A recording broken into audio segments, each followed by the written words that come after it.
Good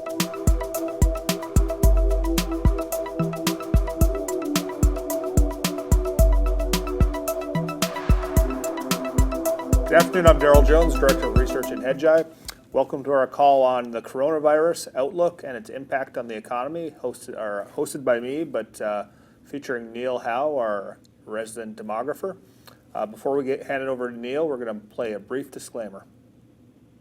Hedgeye is a Connecticut registered investment advisor. Hedgeye is not a broker-dealer and does not provide investment advice to individuals. This research is not an offer or solicitation to buy or sell any security. It is made without regard for individual investment preferences or risk parameters. It is general information and does not constitute specific investment advice, nor does it contain any legal or tax opinions. Source information is believed to be reliable, but Hedgeye is not responsible for errors, omissions, or the authenticity of source information. The opinions and conclusions are those of the individual speaking. This report is protected by U.S. and foreign copyright laws and is intended solely for the use of its authorized recipients. Access must be provided directly by Hedgeye. There is a fee associated with access to this report and accompanying materials. Redistribution or republication is strictly prohibited. By joining this call or possessing these materials, you agree to these terms. Contact sales@hedgeye.com regarding access questions.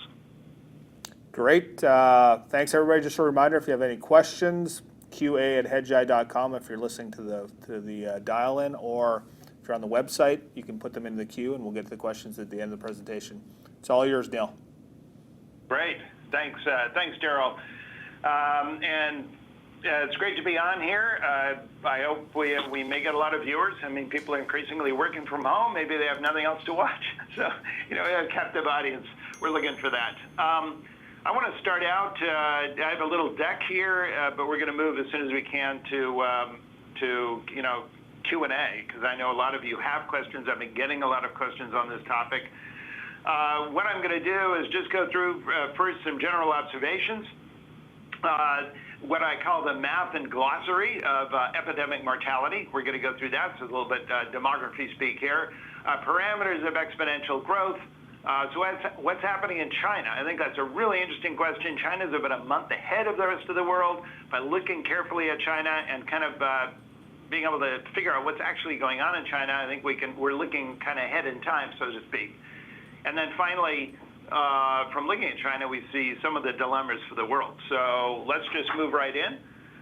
First of all, general observations. I want to start out with kind of the usual disclaimer, which is that we really don't know a lot. And that's my first observation. Accurate real-time data on the behavior of new virus is impossible. And the reason is because cases don't, with people walking around, they don't have labels on them saying I'm infected, and when they die, they don't have suddenly a label on them saying I died from the virus.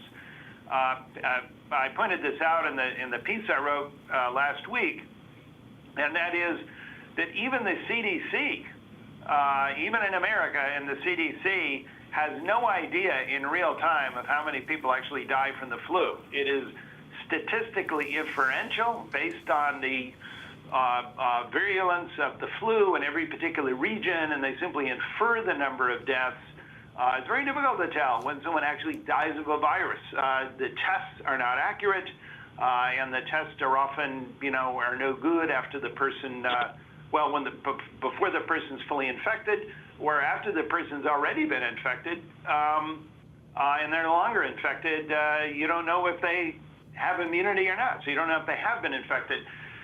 This is going to improve as time goes on, but we aren't there yet.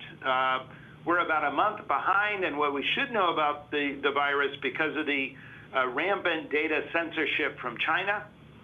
I talked a lot about that in my piece. The data will improve over time with more testing outside of China. We're getting a lot more, particularly testing, very extensive testing, for instance, in South Korea, which is very interesting, and we're looking at, and in Italy as well. And also, ultimately, this may come on board later this year, is a serum antibody test to be able to actually go out and simply test blood in the general population, and that way you can easily test if someone has ever had contact with a virus that will have the antibody, much more reliable, and it's than an actual test. We actually get the virus from someone's acute symptoms, and it will provide a much better idea of how much of the population has actually been infected. We'll have a whole bunch of other things as time goes on. I think the long term is not the issue. I mean, we'll have antivirals eventually, probably early next year. We'll have a vaccine. I do expect that this virus is going to be endemic in the population. I think it will come back seasonally. I think increasingly people are saying that this will join the other coronaviruses, and probably its virulence will ramp down over time. Typically what happens in these kinds of viruses is that the milder forms tend to win out from an evolutionary perspective over the more deadly forms. Killing your host is not a good idea from an evolutionary point of view. What the virus wants is for you to just be walking around healthy, spreading the virus. So the forms that generally tend to be more deadly, and this is true generally in epidemics across history, it tends to become milder over time.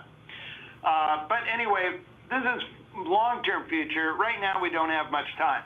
The critical growth months will be the rest of this month in March and in April.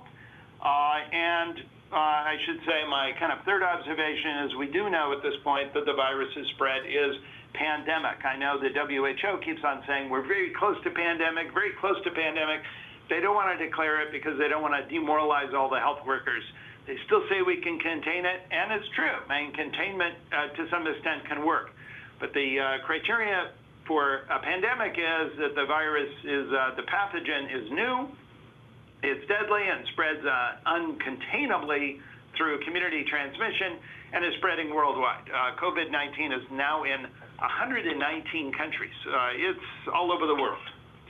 And then finally, my final thought, and this is important, is that the virus's impact on the global economy will not be due to the virus itself, but rather due to national policies to contain the virus and the accompanying public worry.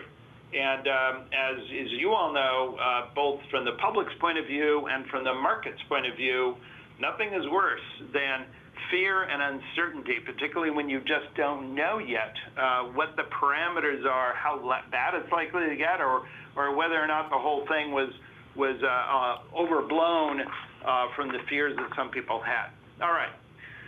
Now let's move on to the next, kind of the first substantive topic I'm going to do, and that is what I call a math and glossary of epidemic mortality. So here are some fundamental terms or phrases or concepts we have to get right. One is something called the case fatality rate, and that's the percent of who die out of all infected persons who come to the attention of the health system. Now, I'm going through all these things because I think we all kind of feel that the ultimate threat of this thing is how many will die. I mean, if you recover, presumably you will have no long-term damage. So what we're really looking for is some measure of its ultimate threat, right? And I think death is the threat here. So you see here that we have an estimate from the CDC. They have a case fatality rate. For the influenza, it's about 0.2% to 0.3%. You can go on their website and you can actually look at all the various years over the past 15 years. What are the estimates for COVID-19? Well, a low estimate recently by Swiss researchers is 1.6% to a 3.4%, which is a high estimate, which recently came out by WHO. So that is case fatality rates relatively easier to measure because you're actually looking at people actually coming to doctors, and that's where you actually test them. And if you have a really great healthcare system, you might really have a pretty good idea of what the case fatality rate is. The infection fatality rate, however, is much more interesting to an epidemiologist. That's what we really want to know. And unfortunately, that's what almost no one actually knows. And that's what you really want to know is of everyone who gets infected, how many die? Because ultimately, if the entire population is infected, it's not going to spread anymore. Everyone's going to have immunity, so it stops, right? So you really want to know if an entire society gets it, if the population gets it, sort of where does it stop? Well, the CDC actually does not have an infection fatality rate. What they do is they do estimate the percent of all symptomatic persons who die from the influenza, and it's about half the case fatality rate. So it's about 0.1 to 0.15, and you often see that percent. And that's what you see often quoted in the press of about, 0.1%. And you imagine that some people don't have any symptoms. We don't know what percentage that is. So maybe it's a little bit below 0.1 if you're really looking at that. Estimates for COVID-19, we don't know. I'm just telling you, we just have no idea. The estimate I give is 0.5%, and I'm assuming that 25% of infected persons report to health systems. But we don't know. Apparently, some people are completely symptom-free, particularly young people, it turns out. I mean, kids and young adults are some of the biggest spreaders because they don't have fever, they have it, and they kind of still traveling around. But we will have to see. Again, this is an estimate. So the final thing we look at here is what we're really interested in is population mortality rate. And that's the percent of the population that dies. And by definition, this is the infection fatality rate times the share of the population that becomes infected. Now, for the seasonal flu, you can see right here, I got the numbers. It's typically 10% of the U.S. population who are infected each season. I mean, other people build up seasonal immunity from earlier forms of the virus, which may or may not protect them and so on. But in any case, about 10% are infected. So if you just multiply it out, you get to about 33,000 to 49,000 a year. And those were the figures that apparently astonished President Donald Trump. But again, these are statistically inferred. These people don't have it on their death certificates or anything like that. It contributed in some way, and we know that because these deaths were correlated. They tended to be associated with respiratory deaths, and they were correlated with the areas where the flus were more prevalent, according to doctors who were simply having patients come into their offices. Now, for COVID-19, and here you see the potential seriousness of it. If you take a very low estimate of the infection fatality rate of 0.25 and to 0.50, so you got a range there, and you assume potential infection rates much higher because, of course, no one has immunity for this thing yet. And people are talking about anywhere from 25% to 75% of the population, then you get a considerably higher death toll, ultimately, of something ranging from 200,000, it'd be like a super flu, to 1.2 million, which would be, I think we'd all have to agree that's considerable. I mean, for example, the Spanish flu in the United States was about 675,000, and that was considered horrible by everyone at the time. Although it is true, we had at that time a much smaller population. So that gives you some idea of what people are worrying about, epidemiologists and demographers, about the ultimate potential for this thing. The next chart is the parameters of exponential growth. And by the way, that was actually one of my early points, which I passed by, but it was a point on the very first chart, and I said, beware the nature of exponential growth. It's not there until suddenly it's everywhere, okay? And there's a wonderful illustration of this. And the reason I bring this up is because people are sometimes saying, well, I don't know, you see these deaths, I mean, they're just a handful of them. Why do we need to worry about that? It's so small. I think the anecdote about the lotus blossom, I think you've already all heard this little brain teaser, and that is if a lotus blossom in a large lake doubles every day, every day it doubles, and you know that it fills the entire vast lake in 48 days, on what day does it only fill half the lake, right? So that's when you're, getting a job at, one of these consulting firms, they might ask you that. Well, the answer, of course, is 47 days. So it's going to be half the lake. And in fact, at about the 42nd day, you probably don't even notice the blossoms, right? So that is the point. Epidemics tend to have this exponential character, and they become vast in the very last weeks of the epidemic, and we know that historically. Everyone gets sick at the very end of the thing, and that, I think, is what worries people. Now, to return to this, I assure you this is the only equation in here, but this is basically, if you want to know the number, you have something called an R0, which is the rate at which it spreads. How many people does each infected person in turn infect, okay? And that G there is the number of days between being infected and infecting someone else. So it's a pretty simple equation. It's an exponential equation. And as you can see, the R naught is critical. And we can see some sample R naught values here. Measles is incredibly contagious, right? Each person infects 12 to 18 other people. And you go all the way down to Ebola, which is relatively non-infectious. What's really important about knowing this R naught value is that it gives you some idea about the effectiveness of containment. Because if you can get R naught down to below 1, then the thing gradually dies out. Each person gives the disease to less than one other person and it dies out. So you can see that really is something you would do with Ebola. And we know that when we try to contain Ebola, that's what we do in sub-Saharan Africa, is we simply try to prevent it from spreading, and that could be actually very effective. You can get that thing below 1, and then the thing dies out. Measles is hopeless. I mean, you can't control measles through containment because if just one person could give it to so many other people. And in fact, it's also the reason why vaccinations, you need 97% of the population, so very high percentage of the population to be vaccinated for the vaccinations for measles to work, because the thing is, it's so contagious through everyone who's not vaccinated. Anyway, so you can see the difference there, and you can see that COVID-19 is somewhere in the middle. It's somewhat more contagious than, in terms of R naught, than the influenza, and it certainly can spread. So there you got it. Critical questions at the bottom of this graph is, can the infectious period begin before or without any symptoms? That's critical, because if people can be infectious without symptoms, apparently that's a lot of anecdotal reports happening, particularly among young people with COVID, then it's very hard to have a containment policy unless you simply, like in the city of Wuhan, you just simply don't let anyone go out, right? And secondly, is the incubation period highly variable? That also makes containment harder, because you don't know how long you have to quarantine people before you can let them go. All right, let's move on. You can see here, this is absolutely an example of contagious growth. You can see these both describe exponential paths.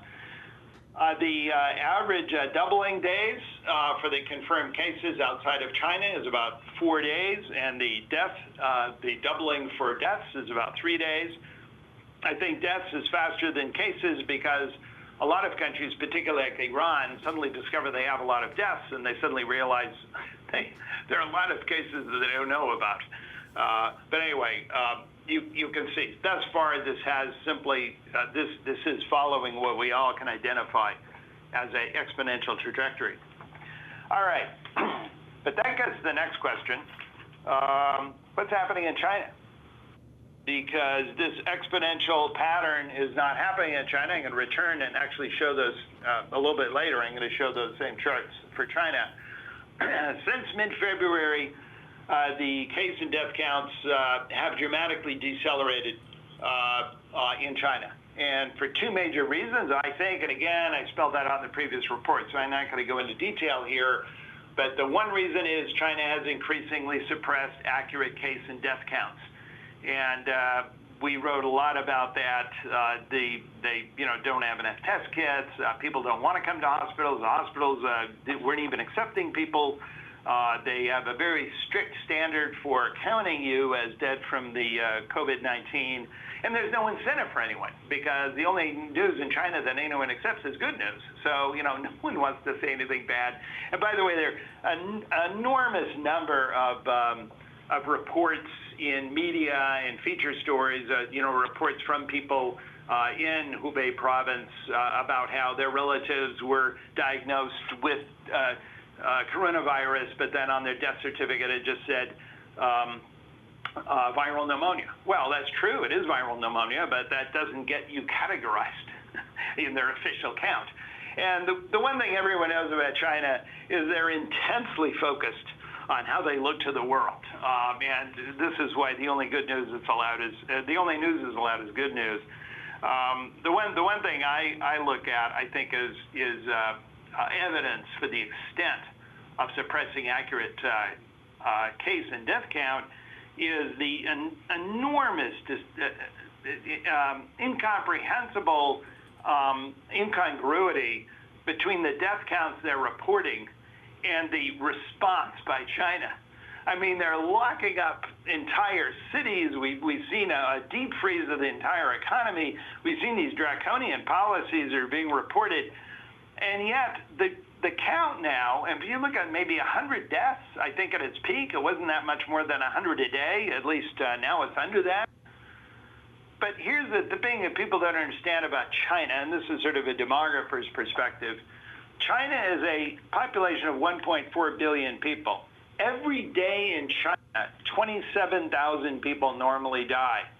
And I estimate about 1,000 people every day in China die from respiratory diseases or infections of one kind or another. So 100 is like 0.3% of the total daily mortality in China. That's not even a rounding error. I mean, you wouldn't even notice that as a weekly variation. You wouldn't even notice that as a daily variation. So I am convinced that the real death rate has to be considerably higher than what it is, and it has to be growing. Now, I will say, or at least it was growing. Now, I will say that recently, this is the second reason why it's gone down, and that is, to some extent, I think it has gone down.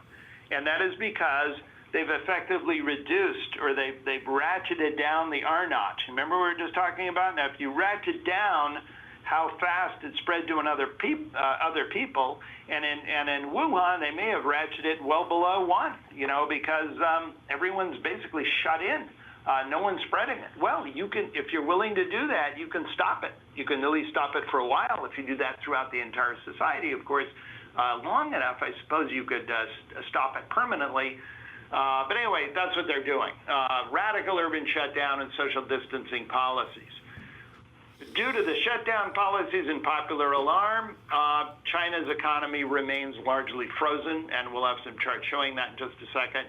But here are the two big questions I think now facing China, and the reason I raise them is because I think these same questions are going to face the rest of the world. And one is, how much economic slowdown should be traded for how much transmission decline?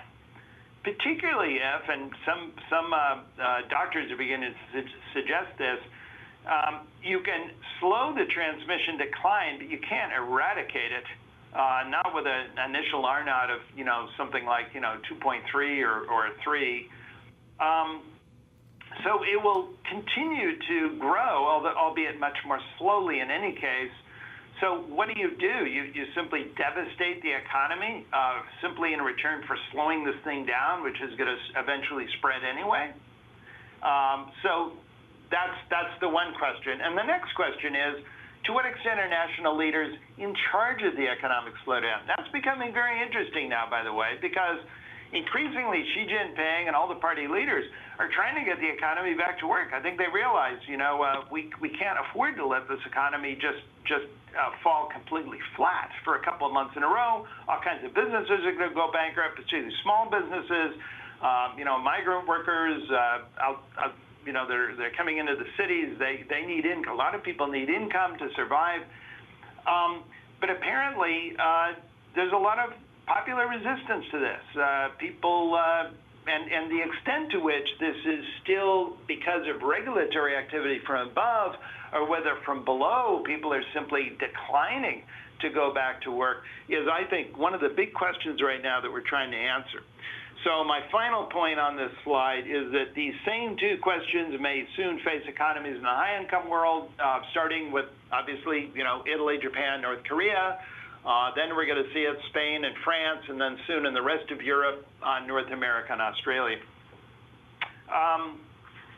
So that's where we are. And the next chart, we'll just go through these quickly, and hopefully I want to get on to questions.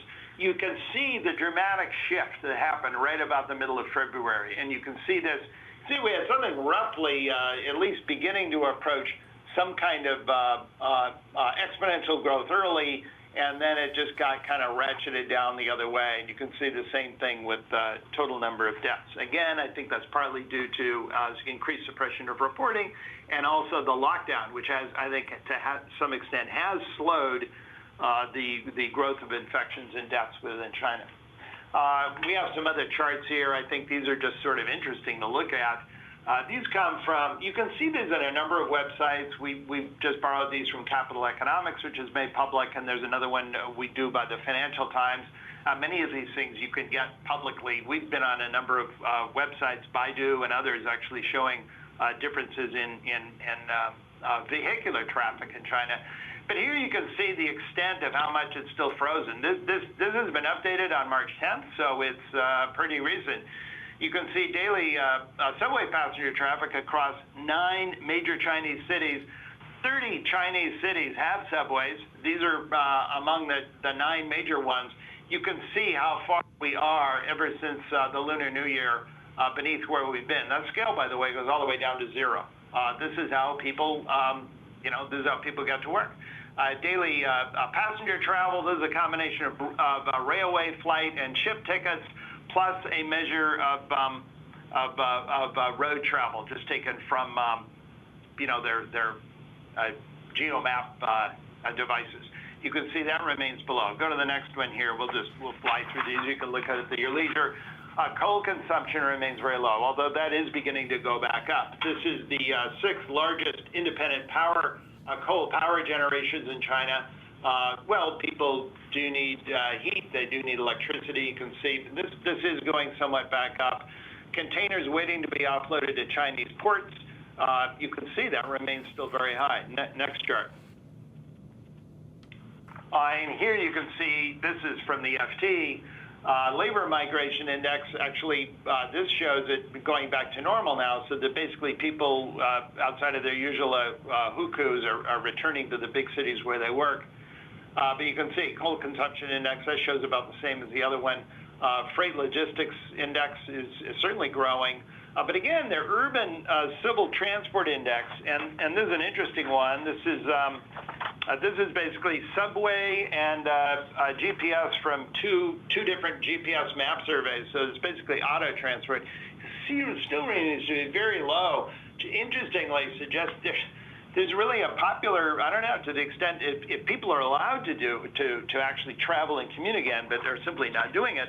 That actually tells you something interesting about the why behind this. Again, was it bottom up or top down? The next one. So this should please environmentalists around the world. If you want to clean up the world, just bring the economy to a halt. These probably the greatest, the bluest skies in China for decades. And finally, let me just end on this last chart, because I get a lot of questions about it. The death rate by age. This is the one comprehensive. This comes from a study of 72,000 cases, at least, that went into this.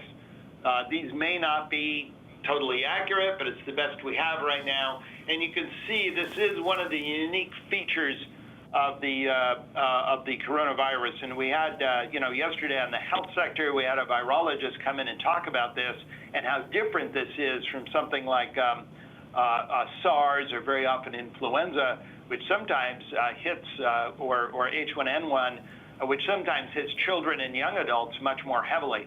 That was a hallmark of the second wave of the Spanish flu, that it was very deadly among adolescents and young adults. So that's definitely not true here. This one is very prejudicial to older people, and particularly older people with pre-existing conditions, especially those that affects their lungs and respiratory system. I think, by the way, that one of the reasons why they initially found that men were more, it was more fatal to men than women, is that in China, the smoking rate among men is much higher, vastly higher than among women. There's sort of a gender divide there, which may have impacted that. So, Daryl, that's kind of my first take at it. Yep. Why don't we get to some questions, Neil? Yeah, let's do that. And one of my friends is actually viewing this, Neil, and he has some admiration for your bright blue T-shirt. Well, yeah, so I just need my Hedgeye logo on it, which I haven't sewn on yet. Yeah, exactly. All right, first question here, Neil. Do you take China's official numbers on the virus as real in any way? How can you forecast the death toll? What about the possibility of relapses? You touched on the death toll a little bit, but how real can we assume that the Chinese numbers are? I think they're almost worthless. I mean, they really are. Let me backtrack a little bit on that.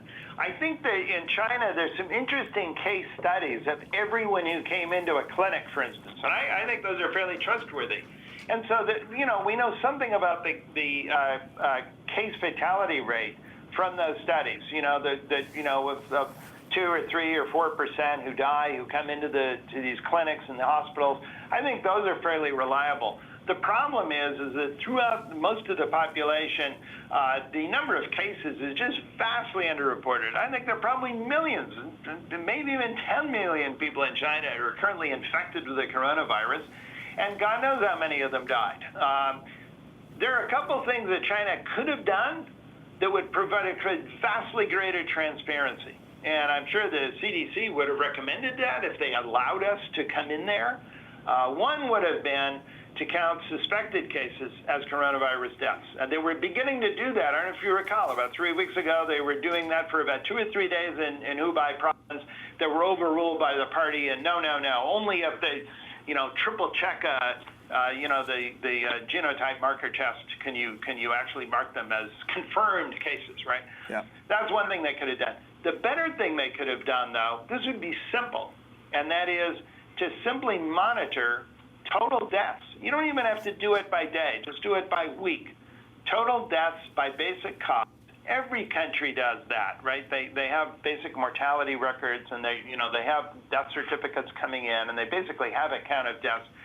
To simply say, relative to a year ago, where are we? What's the year over year, for the first week of February, the second week of February? And if we can narrow it down to respiratory-related deaths, that would have been hugely beneficial at giving us some kind of limits or some kind of, minimum and maximum damage that we could have said, well, it's probably no greater than that. It's probably no less than that. We have nothing from China. So I really think both the numerator and the denominator are pretty much worthless there. Okay. So, we have a few questions on the healthcare system and how taxing this has the potential to be in the U.S. So the first question is really, what percent of patients do you think eventually need to be hospitalized? Because I think that, as we've highlighted in a lot of our research, is ultimately the real risk, or one of the key risks to the U.S., which is our healthcare system gets completely overrun and we don't have the spare beds or right types of facilities to deal with, a lot of patients. Well, I think, one estimate they have, again, came out of one of these case studies in China, is about 80% of people have symptoms that do not require, hospitalization. 10% need some hospitalization, and another 10%, may have to go into ICU wards. So you're looking at maybe 1 out of 10 that requires real resources spent on them. And that requires ventilators and special protocol for making sure that the ventilators don't damage their lungs. I mean, there's a lot of work that's been done on keeping people alive with infections through ventilators and oxygen.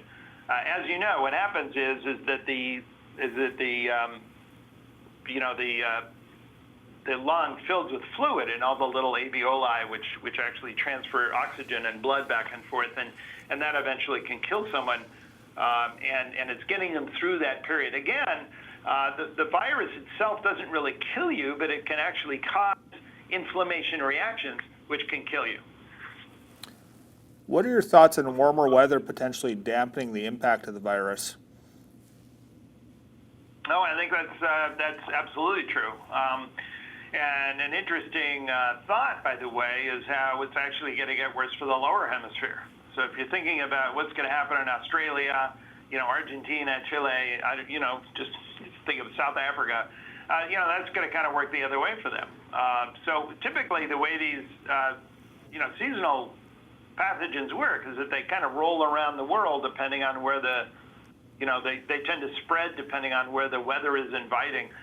So I think by the time you get to end of April and particularly May and June and July, it's gonna get easier.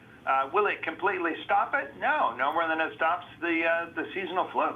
Enough people still get it, so it'll still be there come the next fall. And again, I think given the virulence of this and given the degree of community transmission, I think it's going to be likely that this thing will simply with us. It'll go away, certainly for weather-related reasons, in the late spring and summer, early fall, but it will come back again. I think the long-term hope, again, we will have antivirals that can treat it much more effectively, and ultimately we'll have the vaccine. Yeah. That is, and the third thing is, it probably will tend over time to mutate into less fatal forms. So most people seem to believe this will be a 2 to 4 month issue per country. What signs should we be watching for that it's safe to resume our normal routines? Or said another way, how does this actually all end? Well, usually what happens is, you remember exponential growth. It usually peaks, and then it suddenly starts to climb. So it goes up to a pinnacle, and then it goes down. Now, that could be interrupted by extreme containment measures, and that's actually so. In other words, that's what would happen in a in 6th century Constantinople, when they were had 2/3 of the population wiped out by the plague. They had no containment. They didn't know what was happening. So that's the way it happened. It got worse and worse and worse and worse, and then suddenly it ended because everyone either survived or had immunity by that point.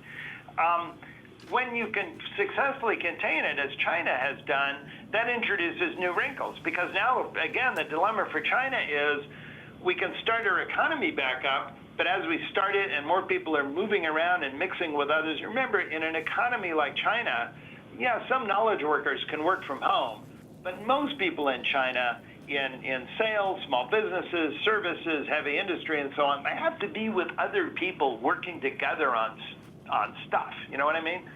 And there's just a direct trade-off there. Once these people return to these environments, the transmission will speed up again. So people are talking in China about this idea of a second wave, right? And typically these big epidemics, particularly the new ones, Spanish flu, was notorious for that. It had a big second wave that came along. And I think that actually is more possible, ironically or tragically, where you actually do have fairly successful containment, because ultimately the thing won't stop until most of the population, is exposed to it and has some kind of immunity. Neil, how do you think this fits into the fourth turning narrative? Do you believe that this virus is a generational defining event in the same way 9/11 was, the JFK assassination was, or other events like that? It's funny you asked that, because we had Bill and I wrote some interesting scenarios back in 1997, and one of them was a constitutional budget fight in Congress that would bring the nation to its knees and start a new Tea Party. And I think another one was a weapon of mass destruction, is inflicted on New York. The nation goes to war. But interestingly, someone reminded me that a third one was a worldwide global virus that plunges the global economy into recession. So it's funny, a lot of these actual scenarios that we outlined back in 1997 have certainly, hit the radar screen, over the last, 15 years or so. And I think the whole point that we wrote that was to make the point that in history, it's not the trigger that matters. It's where the social mood is and how it responds to the trigger. I think that's actually what's very interesting about this coronavirus, because the whole world is responding with these very decisive, almost cathartic public regimentation measures. I mean, you just look what's happening in Italy, of all places. I mean, a nation of anarchists and libertarians, practically. I've never seen Italians get in a line for everything, and I've been to Italy a lot. But they're suddenly, they're becoming civic Republicans. I mean, they're putting community first. Yep. I think China has been showing that it's turning this into a war. I mean, this is an excuse for nationalists and authoritarians to augment their power. There's absolutely no question about it. I think sooner or later, Donald Trump or whoever's president is going to latch on it. In fact, he already is. This is the new excuse for fiscal stimulus. Now that it looks like we're going to be out of monetary stimulus pretty soon. Yeah. Just last night, Donald Trump was on talking about we're going to have payroll tax cuts, we're going to have all kinds of subsidies, we're going to bail out the cruise industry, and we're going to. I think that is. Well, we're even bailing out shale companies. Well, why not? I mean, this is another catastrophe, and the government, the state, the community can respond. And I think the generation that will feel most disoriented by this is Generation X, because they don't recall anything like this growing up. Everything to them is just free. So I'm going to be disoriented, Neil? Is that what you're saying? Well, I've always thought you were a little disoriented, Daryl. So, I want to talk a little bit about South Korea, which has obviously been a bit more of a positive case study so far.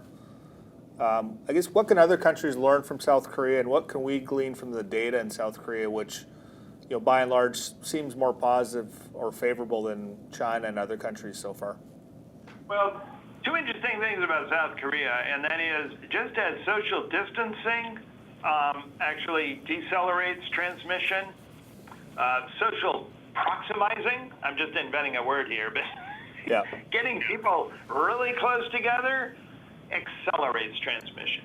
And one of the two places that we've seen explosive growth in both cases and deaths have been in this cult in that Daegu, that southern city in South Korea, with that religious cult where they all hug each other and they get in these huge groups and so on. You can just imagine that's just a petri dish for the virus, right? Right. And the other instance was the city of Qom in Iran, right, where they all get together and it's very religious, worshipful community there, the Shiite Muslims there, and you see two religious hotbeds were actually centers of growth in kind of explosive growth in transmission. I think the great thing about Korea is their incredible availability of test kits. I mean, they have done, South Korea's, I can't remember now, they've done something like 3,000-4,000 tests. I mean, they're out there doing huge amounts of testing, to a degree that the United States is now incapable of. Yeah. I would caution one thing, though, because I see this get quoted all the time. Everyone's saying that, well, South Korea, the death rate is lower, and I can't remember, I have it here, it's like 0.7%, it's actually much lower. This is not a valid death rate. You cannot take the current number of deaths and divide it by the current number of cases.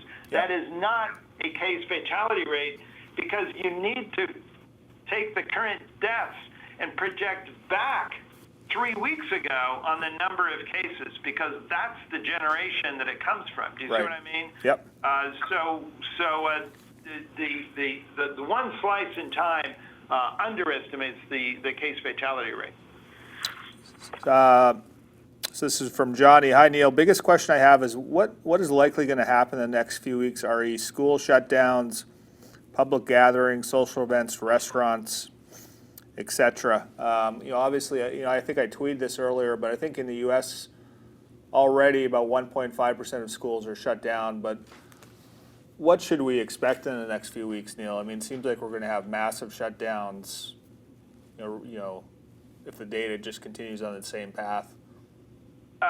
Yeah, I mean, we're doing it in our county. I'm in Fairfax, Virginia, a very large school district, and I think we're about to do that.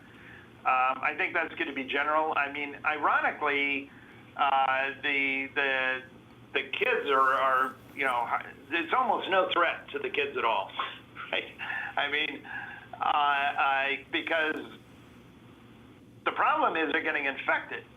Now, typically among kids or young adults, they're getting infected, but they're either showing very few symptoms or no symptoms, and the problem is they're spreading it to everyone else. And those that they see, those that they interact with who are older, it's a danger to them. And that's really the problem. If you really wanted to quarantine a group to slow down the actual damage from transmission, that is to say the fatality rate, what you should do is quarantine all the older people. And if you want to know people who should actually be working from home or to be relatively isolated, it should be people, in older age brackets, particularly people with pre-existing conditions. But again, if we're trying to suppress overall transmission, well, kids are spreading it just like older people, so we've got to keep them home as well. So. All right. So one thing a few people have flagged while we've been on the call, Neil, is that who just declared this a pandemic? Well, So there we go. They must have been listening to me. You have another prediction that's been accurate. So yeah, this is an interesting question, something I've been looking at. I do an internal or an update for some of our subscribers every day on COVID-19. But Neil, when could we expect infections to peak in the U.S.? I mean, we can follow some other patterns around the world, but what are your thoughts on that? The one positive we have, of course, is warmer weather coming. But sort of looking at the path and the trajectory now, if you had to look out, when do things peak in the U.S.? Interestingly, it all depends on how active our containment measures are. So the more people start working from home, they don't commute, their kids are out of school, right, and people don't really mingle, we actually slow the transmission. Now, that actually may, and again, this is a little bit of paradoxical, but that actually may worsen the impact on the economy, right? Because if we let the thing spread, I mean, if we all just got together and accelerated the transmission, you can imagine massive rallies every day where we just all get together. We could get over this thing pretty quickly, probably in a few weeks. It'd be gone by early April or something, right? It would peak. We'd have a lot of sicknesses, relatively speaking, and then it'd be over. We'd go on. But instead, what we're going to do is we're probably going to be fairly successful at reducing the spread of transmission. And remember that R naught we talked about. If you can pull that down, then it's still exponential, but it's a much longer slope, right? So it doesn't peak until much later, and then you've got the summer, and of course that itself will suppress the growth. And so that may be what we're hoping for, but in that case, we have to find a way to get the economy back functioning again while we're containing it. I mean, that's kind of the paradox of it, right? Yeah. So we actually had a question on Quad 4, and maybe you have some thoughts on this too, but the question is whether this will deepen and extend Quad 4. And for those of you that maybe don't follow our macroeconomic model, Quad 4 is an environment where both growth and inflation are decelerating. So very obviously this is going to both deepen Quad 4. We had predicted that we were in a Quad 4, so that's sort of why we had been bearish coming into this. But obviously growth is going to go down a lot more than even we had been anticipating, and inflation is going to be even more muted, if not deflationary. Obviously you see that with the recent oil shock this week. So definitely a deeper and probably a longer Quad 4. The caveat to that is when the turn happens, and it will eventually happen, you're going to have a lot of movement to the upside on the other side. But I think we do have an environment where we're longer and deeper, of course. Yeah, I agree. I would just say, if I were to rank economies, well, we just don't know about China. China, you've seen their PMIs, right? Seishin and the NBS. They're I think the highest one was 40. I think the NBS non-manufacturing PMI was down at 29, 27. We're seeing PMIs, purchasing managers indexes, out of China that we have never seen in any economy before. I mean, that's how stopped China was by the end of February.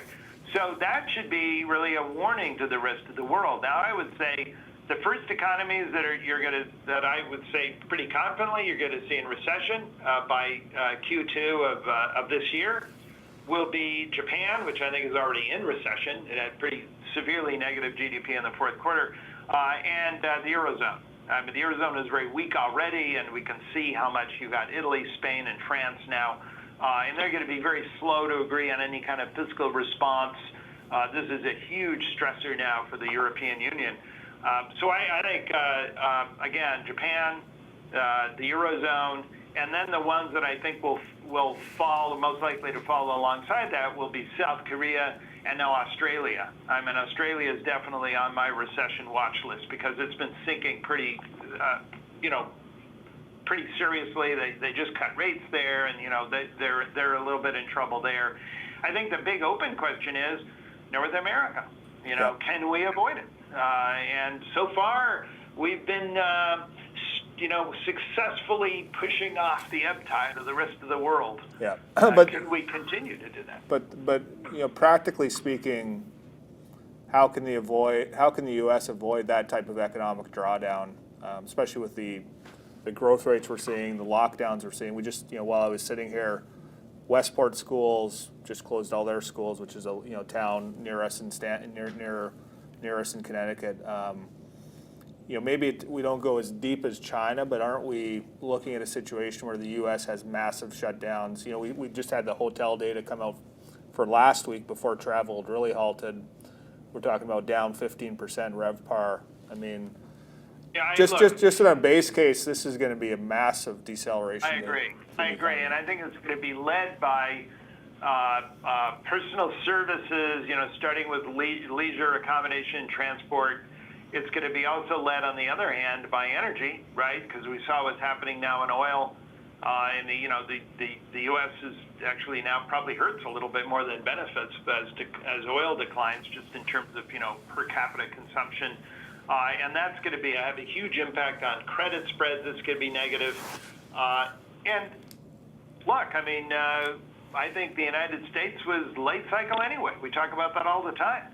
And one of the reasons the other industry that's being hugely hit is I should say sector, is financials. And financials are being really hurt by this yield curve, which is just dropping, right? And the Fed is struggling to keep it from continuously going, inverted. So to start with those three sectors, right, and then kind of move on, manufacturing industry wasn't very healthy anyway. Well, what have you got left? And you got people increasingly in government that are going to be working from home, or I don't know what they're going to do with the teachers. I guess that they will continue to be on salary and so on. But this is going to be a burden across the board. I agree with you. I'm not saying that necessarily the U.S. will avoid recession. I'm just saying the U.S. will be the last to go. Yep. Okay, great. Thanks a lot, Neil. I think we're going to wrap it up there. Thanks, everybody, for tuning in. We will make the slides available probably on the website or via Twitter, or just reach out to sales@hedgeye.com if you want to copy the slides. And if you'd like to be added to our daily update on COVID-19, also email sales@hedgeye.com. Thanks, everybody, for tuning in, and stay safe out there. Thanks. Great.